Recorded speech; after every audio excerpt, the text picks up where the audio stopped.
விவாதத்தை திரு ரவீந்திர துரைசாமிகிட்டேருந்து துவங்குறேன். 2026 சட்டமன்ற தேர்தலில் 200 தொகுதிகள் இலக்கு முதலமைச்சர் சொல்றாரு. 2026 திமுகவிற்கு மக்கள் பாடம் போட்டுவார்கள் அப்படின்னு எதிர்க்கட்சி தலைவர் இபிஎஸ் சொல்றாரு. யாருடைய வாக்குப்பல்? இல்லை, அவங்கவுங்க ரோல்ல இருந்து பேசுறாங்க. திமுக கழகத்தை பொறுத்தவரையில் தொடர் வெற்றியில் இருக்கிறாங்க. இன்டாக்டா ஒரு கூட்டணி அவங்க வச்சிருக்கிறாங்க.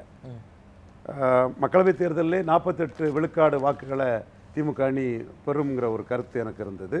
அதை வெளிப்படையாகவே கூறினேன். 35க்கு மேற்பட்ட மக்களவை இடங்களையும் பெறுவாங்கன்னு சொன்னேன். அவங்க 39 இடங்களை பெற்றாங்க, 47 விழுக்காடு வாக்குகளை பெற்றாங்க. அந்த மக்களவைத் தேர்தல் மற்ற மக்களவைத் தேர்தலில் இருந்து மாறுபட்டு தான் நடந்தது. நேருவின் மகளே வருக, நிலையான ஆட்சியை தருகன்னு மைனர் பார்ட்னராக இந்திரா காந்தியை முன்னிறுத்தி கலைஞர் சந்தித்த மக்களவைத் தேர்தல் என்றாலும் சரி, சோனியா காந்தியை பிரதமராக ஆகிறதுல எந்த தப்பு இல்லைன்னு கலைஞர் சொல்லி 2004 சந்தித்த மக்களவைத் தேர்தலாம் சரி, ஏன் 2019 ராகுல் காந்தியை நேருவின் பேரனே இந்திரா காந்தியின் பேரனே வருகிற பாணிக்குள்ள ஸ்டாலினை முன்னிறுத்தி சந்தித்த மக்களவைத் தேர்தலாம் சரி, அதிலிருந்து மாறுபட்டு தமிழ்நாட்டை காப்பாற்றிட்டோம், இந்தியாவை காப்பாற்ற போகிறோன்னு திராவிட முன்னேற்ற கழகத்தை முன்னிறுத்தி தான் அந்த மக்களவைத் தேர்தலை அப்போவே திமுகவும் சந்தித்தாங்க. அதில் நடந்த இடைத்தேர்தலையே கட்சி வசந்தகுமார் அவரோட சன் விஜய் வசந்தை விட தாரையை கட்பட்டு அசம்பிளிக்கு நின்றவங்க அதிக வாக்கு எடுத்ததையும் நம்ம விளவங்கோட்டில் பார்த்தோம்.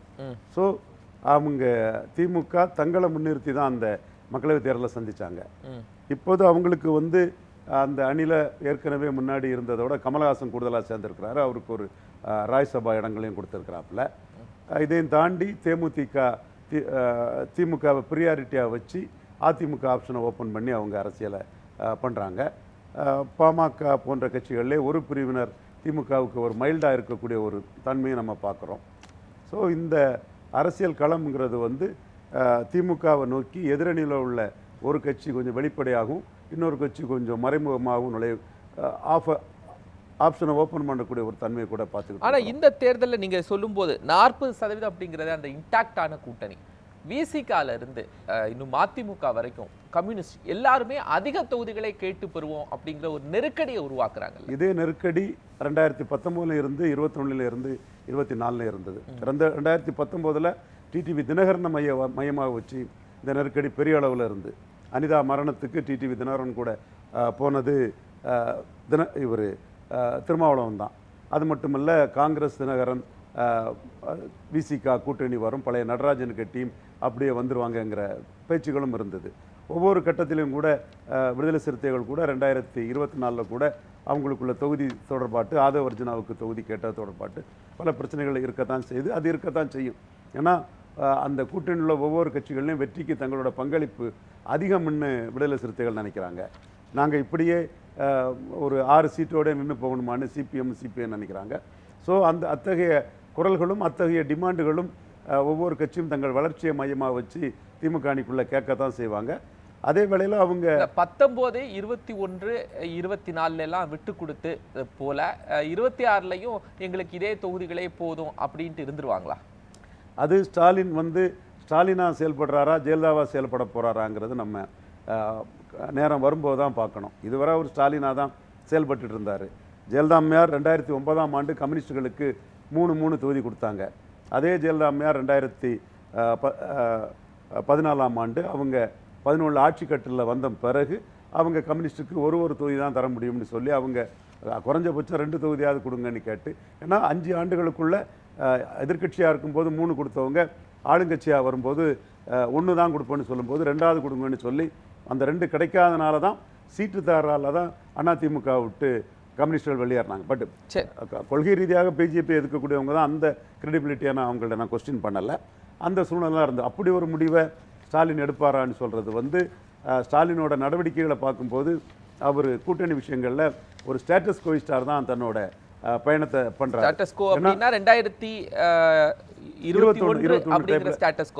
அதுக்கு நான் உதாரணமாக என்ன சொல்கிறோம்னா, 2021 3 சட்டமன்ற இடங்களுமே முஸ்லீம் லீக் அடையாள அரசியலில் தோல்வி அடைஞ்சாங்க. 3 தான் கொடுத்தாங்க, 3மே தோல்வி. விடுதலை சிறுத்தைகள்லாம் 2/3 ஜெயித்தாங்க, திமுக 2/3, காங்கிரஸ் 2/3 கொஞ்சம் மேலே ஜெயித்தா கூட முஸ்லீம் லீக் 3மே அடையாள அரசியலில் தோல்வி அடைஞ்சாங்க. ஆனால் நவாஸ் கனிக்கு அங்கே துணிஞ்சு ஒரு இந்து பேக்லாஷ் உள்ள இடம், ஒரு இந்து உணர்வு உள்ள இடமான காசி டு ராமேஸ்வரம் ராமநாதபுரம் தொகுதியில் நவாஸ்கனி முஸ்லீம் லீக்குக்கே கொடுத்தாரு. அவரும் அங்கே உள்ள ஜாதிய முரண்பாடு காரணமாக 3 தொகுதிகள் தான் முந்தைய மக்களவைத் தேர்தலோட அதிகம் திமுக அணி வாக்கெடுத்தாங்க. அதுல ஒண்ணா நவாஸ்கனி எடுத்தாரு. இப்போ இபிஎஸ் சொல்லக்கூடிய ஒரு விஷயம் சார், மக்கள் பாடம் புகட்டுவார்கள் திமுக அரசுக்கு அப்படிங்கிறது, எடப்பாடி பழனிசாமி அப்படிங்கிறது முதலமைச்சர் அப்படிங்கிற இடத்துக்கு வருவார்னு அந்த கனவு இல்லை. அவர் அதைத்தானே பேசுவார். அவர் எந்த எதிர்கட்சியும் அதைத்தானே பேசுவார். அவருக்கு ரோல்ல இருந்து அவர் கருத்தை பேசுறாரு. ஏன் 2024 கூட பேசலையா அவரு? Say no to drug and டிஎம்கேன்னு தானே சொன்னாங்க. மக்கள் திமுக பாடம் போட்டுவாங்கன்னு தானே சொன்னாங்க. நாங்கள் நவீன் பட்நாயக்கு ஜெகன் மாதிரி நாங்கள் தான் பிரதமரை முடிவு பண்ணணுன்னு தானே சொன்னாங்க. அது எல்லாரும் கிளைம் பண்ணுறது, அதை நம்ம தவறுன்னு சொல்ல முடியாது. அந்த நம்பிக்கையோட ஒரு எதிர்கட்சி கிளைம் பண்ணுறது தான் சரியான. பாஜகவோடு இன்னைக்கு அமைச்சிருக்கிறது பார்க்குறீங்கல்ல, பாஜகவோட அமைச்சதில் இன்னைக்கு முருகன் இதுக்கு ஒரு வாழ்த்து தெரிவிச்சிருக்காரு. அப்போ ஒயிலின் ரோம் பி ஏ ரோமன்னு முருகன் அந்த விழாவுக்கு கொடுக்குறாருன்னு நம்ம அதை நமக்கு ப்ளஸ்ஸாக எடுத்து போவோங்கிற அந்த முடிவுக்கு எடப்பாடி வந்தால் தான் நம்ம பார்க்கணும். சரி, அதே வேளையில் அந்த ஆங்கிலம் அது சம்பந்தமாக கருத்து வேறுபாடு இருக்குங்கிறத பதிவு பண்ணாலும் மேஜராக உள்ள முருகன் இதுக்கு அவர் ஆதரவு கரை நீட்டுறாரு. சரி, இந்த 200 தொகுதிகள் அப்படிங்கிற ஸ்டாலினுடைய கணக்கு அது சரி வருமா? 200 தொகுதிகள்ங்கிறதெல்லாம் அது எப்படி பெர்மிட்டேஷன் காம்பினேஷன் வருது, எங்கெங்கே யார் திமுகவை தோற்கடிக்க போகிறாங்க, அதுக்கு எந்த வகையில் அணி அமைதுன்னு அது புரியுதுக்கு முன்னா அதை ப்ரிடிக்ட் பண்ண முடியாது. அவங்க கிளைம் பண்ணுறது அவங்க உரிமை. ஏன்னா ஆக்சுவலாக என்ன பண்ண முடியும்னா எத்தனை சதவீத ஓட்டு நாங்கள் எடுப்போங்கிறத கிளைம் பண்ணலாம். சீட் கன்வெர்டபிலிட்டிங்கிறது ஆப்போசிஷன் டிஸ்இன்டகிரேட்டாக இருக்கிறாங்களா கம்பைண்ட் ஆகுறாங்களாங்கிறத பொறுத்து தான் சொல்ல முடியும். ஆப்போசிஷனோட ரவீந்திரன் துரைசாமி சாருடைய பார்வை. பட் ஆனால் ஸ்டாலின் எதை மையப்படுத்தி 200 தொகுதிகள் அப்படிங்கிறார்? அவர் அதை மையப்படுத்துறதுன்னு சொன்னீங்கன்னா கழிஞ்ச முறை அவர் 200க்கு வராத காரணம் கொங்கு மண்டலம் அவருக்கு பெரிய அடியை கொடுத்தது. இப்போ மற்ற இடங்களில் அவருடைய பார்வையில் கொங்கு மண்டலத்தில் செந்தில் பாலாஜி அவருக்கு பெரிய அசட்டாக இருக்கிறாரு. உள்ளாட்சி தேர்தலில் வெற்றியை கொடுத்தாரு. 2 இடைத்தேர்தலில் கொங்கு மண்டலத்தில் பெரிய வெற்றியை கொடுக்கும்போது அவர் கொங்கு மண்டலத்துக்குள்ள பாஜகவும் அதிமுகவும் பிரிஞ்சு சேர்ந்ததுனால அதோட கெமிஸ்ட்ரி எப்படி இருக்குங்கிறதுல அவருக்கு ஒரு ஹோப் கொடுத்துருக்கலாம். அதே மாதிரி வட தமிழகத்தில் பாமக இல்லாமல் ஃபைட்டே பண்ண முடியாது. பாமகவுக்குள்ள உள்ள உள்கட்சி பிரச்சனை இன்னும் முடிவுக்கு வரல.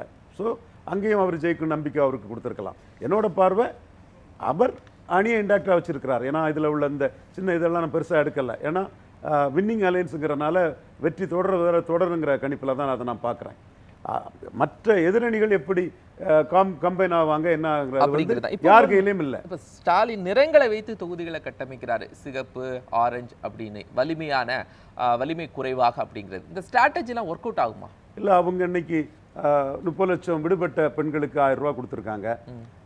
கடுமையான பணபலத்தோடு இருக்கிறாங்க. ஏன்னா கழிஞ்ச முறை சட்டமன்ற தேர்தலில் நீங்கள் பார்த்துருப்பீங்க, அதிமுக அமைச்சர்கள் தொகுதியில் போலிங் ஸ்டேட் ஆவரேஜ் போலிங்கோட 15% அமைச்சர்கள் தொழிலில் கூடுதலாச்சு. எல்லா உதயகுமார் தொகுதியினாலும் சரி, இவர் வைத்தியலிங்கம் தொகுதினாலும் சரி, அந்த தொகுதிகளில் ஆவரேஜ் போலிங்கோட 15% கூடுதலாச்சு. ஸோ இன்றைக்குள்ள மாடர்ன் பொலிட்டிக்ஸில் அவங்கள்ட்ட உள்ள ஆர்ம்ஸ் அண்ட் அம்யூனிஷன் அவங்க கையில் இருக்குது. ஸோ அந்த வகையில் அவங்க இது ரொம்ப சேஃபான தொகுதி, கடுமையாக உழைக்க வேண்டிய தொகுதி என்ற அடிப்படையில் தொகுதியை அவங்க ஒரு கிளாஸிஃபை பண்ணி வச்சுருக்கலாம். அது கடுமையாக உழைக்க வேண்டிய தொகுதிகளுக்கு கூடுதலாக வாக்காளர்களை கவர்றதுக்கு வழக்கமான தமிழ் மண்ணில் என்ன பாணி உண்டோ அந்த பாணியெல்லாம் கூடுதலாக செய்யணும்னு அவங்க எதிர்பார்க்கலாம். சரி, இப்போ மதுரையெல்லாம் நீங்கள் கணக்கில் எடுத்தீங்க, அங்கே செல்லூர் ராஜுவாக இருக்கட்டும், அந்த ஆர்பி உதயகுமார் எல்லாருமே அங்கே களத்தில் இருக்கிறாங்க. இன்னொரு பக்கம் மூர்த்தி, பிடிஆர், பழனிவேல் தியாகராஜன் எல்லாம் இருக்காங்க. 50-50 அப்படிங்கிறது தானே பார்க்க முடியும். இல்லை, அந்த அதிமுக அணி இன்னும் அமையலை. OPS, DD தினகர்லாம் செல்வாக்கானவங்க. நீங்கள் அண்ணாமலை பசும்பன் முத்துராமலிங்க தேவரை கண்டு பெருஞ்சர் அண்ணா பெருந்தகையை ஓடிட்டாருன்னு சொல்லி தான் அந்த ஓட்டை எடுத்தார். ஜெயலலிதா ஊழல் பெரிச்சாலின்னு சொல்லி தான் அந்த ஓட்டை எடுத்தார். திராவிட இயக்கத்தை அடித்து தான் ஒரே குட்டையில் ஊறிய மட்டைகள்னு பெருந்தலைவர் காமராஜ் சொன்ன வார்த்தைகளை சொல்லி தான் அந்த வாக்கு எடுத்தார். இப்போ அந்த வாக்கு எடுக்கிறதுக்கு துணையாக நின்ற தினகரனுக்கும் ஓபிஎஸ்க்கும் 24க்கு பிறகு அதிமுகவே இவங்க கையில் வந்துடும், முக்குலத்தோர் கையில் வந்துடுங்கிற பாணிக்கு பேசி தான் அந்த ஓட்டை கன்சாலிடேட் பண்ணார். ஸோ அவங்கெல்லாம் ஒரு அணியாக வர்றதுக்கு முன்னாடி நம்ம we not rush to conclusion. அது நம்ம அதை பற்றி ஒரு முடிவுக்கு வர்றதுக்கு முன்னாடி நம்ம அதை பேசுறது வந்து சரியா இருக்காதுங்கிறது என்னோட பார்வை. பட் ஒரு அகடமிக் இன்ட்ரெஸ்ட்டுக்கு எல்லாருமே அதை அப்படி வந்துருவாங்கங்கிற அடிப்படையில் பேசுறதும் இயல்பு தான். செல்லூர் ராஜு என்ன சொல்றாரு, நீங்க ஸ்வீட் பாக்ஸ் கொடுத்தாலும் சரி, தங்க காசு கொடுத்தாலும் சரி, இங்க என்ன பண்ண முடியாது. இல்லை, நான் சீமானோட கீழே போயிடுவேன். நாங்கள் கன்னியாகுமரியில் 4வது போன மாதிரி 4வது போயிடுவோம், திருநெல்வேலியில் சீமான்ட்ட திணற மாதிரி திணறோன்னா பேசுவாங்க. ஹோப்பாக தான் எல்லாரும் பேசுவாங்க. சரி, நீங்க கொங்கு பெல்ட்ல வாருங்க சார். பாஜக அதிமுக அப்படிங்கிறது ஒரு வலிமையான கோட்டையா இருக்கு. கண்டிப்பா கொங்கு பெல்ட். அப்ப அங்க இருந்தெல்லாம் இருக்கும்போது இப்படி 200 தொகுதிகளை எடுக்க முடியும்னு ஸ்டாலின் எப்படி கருதுறாரு? அவரும் அதைத்தான் சொல்லி ஒரு ஹோப் கொடுக்குற மாதிரி கையெழுத்துல தான் பேசுவார். அவரும் கொங்கு பெல்ட் வந்து ஸ்டாலின் ஹோப் தான் கொடுக்குறாரு. கொங்கு 200ங்கிறது ஹோப் கொடுக்குறதா. நான் வந்து பெர்சன்டேஜில் தான் நின்னேன், சீட்டுக்குள்ளே நான் வரல. உங்கள்கிட்ட நான் பேசும்போதே பெர்மிட்டேஷன் காம்பினேஷன் அணி எப்படி வரதை வச்சு தான் சீட்டை கன்வெர்ட் பண்ண முடியும். ஓட்டுக்குள்ளே இவ்வளோ வந்துருவாங்க, 48 சொன்னது மாதிரி இப்போ 45 வந்துருவாங்கங்கிறத ஏன் கண்டிப்பாக அதை சொன்னேன். பட் கொங்கு பெல்ட்டை பொறுத்தளவில் அதிமுக அணி அரித்மெட்டிக்கலி ஸ்ட்ராங் தான். கெமிஸ்ட்ரி ஒர்க் அவுட் ஆனால் கொங்கு பெல்ட்டில் உங்களுக்கு சீட் வரும். கெமிஸ்ட்ரி அங்கே ஒர்க் அவுட் ஆகணும்னா தமிழக பாஜகவின் முகமாட்டு 18% வாக்கில் 4% அண்ணாமலைக்கு ஓட்டாட்டு, அண்ணாமலைக்கு உழைப்பு, அண்ணாமலைக்கு ஸ்ட்ராட்டஜியில் இருந்த அவரோட ஒத்துழைப்பும் அவரோட பங்களிப்பும் அதில் பெரிய அளவுக்கு தேவை. ஸோ நீங்கள் சொல்லக்கூடிய கணக்கு அப்படின்னு பார்க்கும்போது திமுக 200 தொகுதிகள் அப்படிங்கிற இலக்கை எப்படி மாற்றி இருக்கணும்னு நினைக்கிறீங்க? ஏன்னா கூட்டணி கட்சிகளுக்கெல்லாம் பிரித்து கொடுக்கணும். கூட்டணி கட்சிகளெல்லாம் பிரி கொடுக்கறது தான் ஸ்டாலின் பாணியில் போவாரா ஜெயலலிதா பாணியில் போவாராங்கிற சந்தேகம் எனக்கு வருது. ஜெயலலிதா பாணினா இவ்வளவுதான், இல்லைன்னா வெளில போய்க்குங்க. ஏன்னா அவங்களுக்கு பாஜக இருக்கனால கம்யூனிஸ்டுக்கு பெரிய ஆப்ஷன் இல்லை. அந்த மாதிரி தான் கம்யூனிஸ்டுகளை 2014 தனிச்சு விட்டாங்க ஜெயலலிதா. 2 சீட்டை கொடுக்க மாட்டான்னு 1 சீட்டு தனிச்சு தெரிஞ்சுன்னு 6% ஓட்டு எடுத்தாப்புல. இங்கே ஸ்டாலினுக்கு இன்னொரு பிரச்சனை என்னன்னா, அவரும் ஆர்கே நகரை சந்திச்சு 2014 25% வாக்குகளை மட்டுமே எடுத்து தோல்வி அடைஞ்ச எல்லாரும் ஒரு காம்பினேஷன் கெமிஸ்ட்ரியில் வெற்றி பெற்றிருக்காங்கன்னு சொல்லும்போது அதில் ரிஸ்க் எடுக்காண்டாங்கிற எண்ணமும் ஸ்டாலினுக்கு இருக்கும். ஜெயலலிதாமையாக ரிஸ்க் எடுத்தாங்க ஆளுங்கட்சி அதிகாரத்தை வச்சு. ஸ்டாலின் வந்து நம்மளும் தோத்து தானே இங்கே வந்திருக்கோம். திருமாவளம் மட்டும் தோக்கல்ல, கம்யூனிஸ்ட் தோக்கல்ல, வைகோவும் தோக்கல்ல, காங்கிரஸுக்கும் கன்னியாகுமரி மட்டும்தான் டெபாசிட்டுங்கிற நிலைமையில இருந்தால் அவங்களும் வந்திருக்காங்க. ஸோ ஒரு பிஜேபி எதிர்ப்பு, ஒரு பாமக எதிர்ப்பு, இந்த மாதிரி இன்னைக்கு இப்போ நாம் தமிழர் சீமான் எதிர்ப்பு, இந்த மாதிரி ஒரு காம்பினேஷன் பொலிட்டிக்கல் கன்சல்டேஷனில் ஒரு கெமிஸ்ட்ரி ஒர்க் அவுட் பண்ணி வந்து நிற்கக்கூடிய அணிங்கிறனால சரி யார் எவ்வளோ கான்ட்ரிபியூட் பண்ணாருன்னு தெரியாது, யாரையும் ஜெயலலிதா பாணியில் ட்ரீட் பண்ணாண்டான்னு நினைக்கலாம். It is up to Stalin, wait and watch. Ravindran Duraisamy sir, DMK கூட்டணி வலுவாக தான் இருக்கு. பட் எடப்பாடி பழனிசாமியுடைய வியூகம் அப்படிங்கிறது ஆன்டி இன்கம்பன்சி அவரால் கொண்டு போக முடியும். என்னுடைய கணிப்புப்படி எடப்பாடி பழனிசாமி சீமான் கிட்ட பலகீனப்பட்டிருக்காரு. நான் ஆணித்தரமாக சொல்கிறேன். ஜெயலலிதா அம்மையார் உயிரோடு இருக்கும்போது நாம் தமிழர் சீமான் எடுத்தது 1.1% வாக்குகள். இன்னைக்கு நாம் தமிழர் சீமான் எடுத்திருக்கிறது 8.2% வாக்குகள். நாளைக்குள்ளதை விக்னேஸ்வரன் என்னவும் சொல்லலாம், நானும் என்னவும் சொல்லலாம். நடந்த விஷயத்தை யாரும் அறிவு நாணயம் உள்ள யாரும் மறுத்து பேச முடியாது. அப்போ அந்த 7.1% வாக்கு எடப்பாடி பழனிசாமிக்கு ஈர்ப்பு சக்தி இல்லாதலும் ஓட் டிரான்ஸ்பரிங் கெப்பாசிட்டி இல்லாததுனால தான் சீமான் 8.2 வளர்ந்துருக்கிறாரு. 2024 நாம் தமிழர் சீமானும் எடப்பாடி பழனிசாமியும் ஒரே நிலைப்பாட்டை தான் எடுத்திருந்தாங்க மேக்சிமம். அதாவது ராகுலும் வேண்டாம் மோடியும் வேண்டாம்ங்கிற ஒரு நிலைப்பாட்டை தான் எடுத்திருந்தாங்க. ஆனால் 2024க்கு பிறகு தன் நிலைப்பாட்டிலிருந்து எடப்பாடி பழனிசாமி பல்ட்டி அடிச்சிருக்கிறாரு. நாம் தமிழர் சீமான் தன் நிலைப்பாட்டில் உறுதியாக ஏபிசிடி எதிர்ப்புன்னு தெளிவாகவே அவர் நிற்கிறாரு. ஸோ அவர் நிலைப்பாட்டில் உறுதியான ஒரு தலைவராக சீமான் கருதப்படுறாரு. அடுத்தபடியாக 11.4% வாக்கெடுத்த ஐயா எடப்பாடி பழனிசாமி அவர்கள் விக்கிரவாண்டி களத்தை விட்டு விலகி நின்றார். சீமான் களத்துக்குள்ளே நின்னார். அதே மாதிரி விக்கிரவாண்டி களத்தில் நின்ன என்டிஏ ஈரோடு கிழக்கு களத்துக்குள்ளே நிற்கல. சீமான் அந்த களத்துக்குள்ளேயும் எடப்பாடி நிற்காத களத்துக்குள்ளேயும் என்டிஏ ஆர்கே நகரில் அவங்க கூத்தடிச்ச மாதிரி இங்கேயும் அண்ணாமலை மேல வெறுப்பில் கூத்தடிச்சு நிற்காத களத்துக்குள்ளேயும் சீமான் நின்னார். ஸோ உறுதியான நிலைப்பாடு. விக்கிரவாண்டி ஈரோடு களத்தில் நின்னது. இந்த 2 அம்சத்திலையும் எடப்பாடி பழனிசாமியை சீமான் ஏற்கனவே 7% பலகீனப்படுத்தியது போல் தன் லீடர்ஷிப்பில் பலகீனப்படுத்துவார் என்ற ஒரு எண்ணம் எனக்கு இருக்குது. மற்றபடி விஜய் சீமான் அந்த மேட்டரில் வந்து சகோதரர் சேதுராமன்ஜி சொன்னதுலேருந்து நான் மாறுபடுறேன். அவர் கணிப்பாக சேரலான்னு சொன்னார், அது அவர் உரிமை, அதில் நான் தவறுன்னு சொல்ல மாட்டேன். பட் என்னோட கணிப்பாக நான் என்ன சொல்கிறேன்னா, இது பெரியார் மண் இல்லை பெரியாரே மண்ணுன்னு சீமான் சொல்கிறாரு. இந்த மாதிரி துணிச்சலான ஒரு லீடர்ஷிப்புக்கு தான் ஓட்டு வரும்னு என் கணிப்பு. அதே வேளையில் விஜய் வந்து இது தந்தை பெரியார் மண், பெரியார் தத்துவ தலைவர்னு பேசுகிறாரு. ஸோ அவங்க 2 பேருக்கும் இடையில் ஒரு அணி சேர்க்கை வர்றதுக்கான வாய்ப்பு இல்லைன்னு நான் உறுதியாக நம்புகிறேன். மேலும் சீமான் வந்து 214 நிற்பேன்னு சொல்லிக்கிட்டு பிராண்டி விஸ்கிக்கு எதிராக கலைஞர் ஸ்டாலினும் எடப்பாடியும் பிராண்டி விஸ்கி தான் கல்லுக்கான ஆளுன்னு தன்னை தகவமைச்சு போயிட்டு இருக்கிறாரு. ஸோ இதெல்லாம் நாம் எதிர்காலத்தில் பார்க்க வேண்டியது. கடந்த காலத்தில் என்ன பார்க்கணும்னா சகோதரர் பொன்வில்சன் சொன்ன மாதிரி 2019 3.8% வாக்குகள் தான் சீமான் எடுத்திருந்தார். அதற்கு பிறகு இப்போ சீமான் வந்து 5 ஆண்டுகளில் 8.2 வளர்ந்திருக்கிறார். அப்போ திமுக இழந்த 6% வாக்குல 75% வாக்குகளை சீமான் தான் எடுத்திருக்கிறார். இது கடந்த காலத்தின் வரலாறு. நாளைக்கு இருக்கிறதுல சீமான் 40% எடுப்பார், விஜய் 60% எடுப்பாருன்னு யார் என்ன வேணாலும் உடான்ஸை விடலாம். பட் நடந்த விஷயத்தில் திமுக அரசின் எதிர்ப்பு வாக்குகளை சீமான் எடுத்திருக்காங்கிறது வரலாறு. ஒருவேளை எடப்பாடி பழனிசாமி வலிமையான ஒரு கூட்டணி அமைத்து விட்டார் அப்படின்னு சொன்னார், களம் எப்படி இருக்கும்? வலிமையான கூட்டணி அமைப்பதற்கு எடப்பாடி பழனிசாமி மிகவும் சிரமப்படணும். பிஜேபி கூட்டணி சேதுராமன் சொன்ன மாதிரி கற்பனை ஓட்டுக்காக எதிர்பார்த்து பல இடங்களில் டெபாசிட் இழந்து இப்போ பிஜேபி கூட்டணியை எடப்பாடி கைகுலுக்கி இருக்கிறாரு. அதுலேயும் பிஜேபியும் அமித்ஷா வந்து எடப்பாடி பழனிசாமியை முதல்வர் உங்களுக்கு நல்லாவே தெரியும். ரவீந்திரன் துரைசாமிக்கு ஓராண்டுக்கு முன்னாடி அவர் கூட்டணியை அமைச்சிருக்காரு அப்படின்னாலே அது ஓராண்டு அதுக்கான நகர்வுகள்ல இருக்கதானே செய்வார். வெற்றி தானே அவருடைய மந்திரம். இதுல பிஜேபிக்கும் அதிமுகவுக்கும் ஷீட் ஷேரிங்ல தான் நகர்ப்புற உள்ளாட்சியில் தோல்வி அடைஞ்சாங்க. அந்த முடிஞ்சாங்க கூட்டணி 5% இடம் கேட்டாப்புல அமித்ஷா 2% மேலே தர முடியாதுன்னு சேலத்துக்கு கிளம்பிட்டாரு.